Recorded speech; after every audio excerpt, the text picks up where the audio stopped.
ఐటీలో ఎంట్రీ కావాలా? Trainee software engineer గా అజా కోడింగ్ ట్యూటర్ లో 2 వీక్స్ ట్రయల్ పీరియడ్ లో వెంటనే చేరండి. గుండెపోటు ఎప్పుడు ఎవరి ప్రాణం తీస్తుందో తెలియని పరిస్థితి.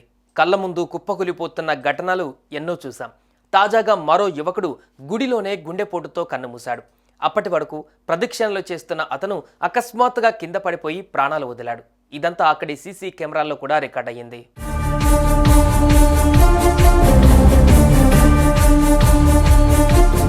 హైదరాబాద్ కేపీహెచ్పీలో ఈ విషాద ఘటన చోటు చేసుకుంది.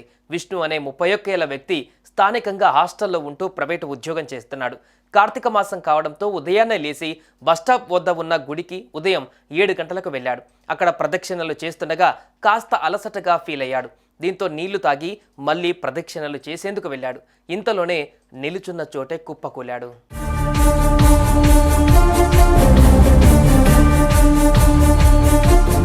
ఇది గమనించిన భక్తులు వెంటనే అతడికి సిపిఆర్ చేశారు. అనంతరం 108కు కాల్ చేసి అంబులెన్స్ ద్వారా ఆసుపత్రికి తరలించారు. విష్ణువర్ధన్ అప్పటికే తనువు చాలించినట్లుగా డాక్టర్లు తెలిపారు. విష్ణువర్ధన్ ప్రదక్షిణలు చేస్తూ సొమ్మసిల్లి పడిపోయిన దృశ్యాలు సీసీ కెమెరాల్లో నమోదయ్యాయి. కాగా విష్ణు మృతి చెందిన విషయాన్ని అతని కుటుంబ సభ్యులకు తెలియజేశారు. అటు కేసు నమోదు చేసుకుని దర్యాప్తు చేపట్టారు పోలీసులు.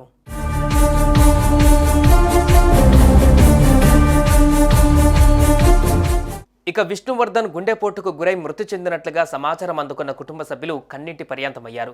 ఎదిగిన కొడుకు కుటుంబానికి అండగా ఉంటాడనుకుంటే ఇలా కుటుంబాన్ని వదిలి వెళ్లిపోయాడంటూ కన్నీరు పెట్టుకున్నారు. విష్ణు మృతితో కుటుంబంలో విషాద ఛాయలు అలుముకున్నాయి. గుడికి అని వెళ్లి ఆ దేవుడి దగ్గరికే వెళ్లిపోయాడంటూ కన్నీటి పర్యంతమయ్యారు.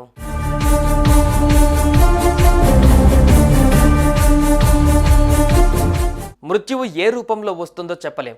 దేవుడు దర్శనానికని వెళ్లిన విష్ణు ప్రాణాలు కోల్పోతాడని ఎవరు కూడా ఊహించి ఉండరు. కానీ ఏం చేస్తాం, విష్ణు మృతి ఆ కుటుంబానికి తీరని లోటుగా మిగిలింది.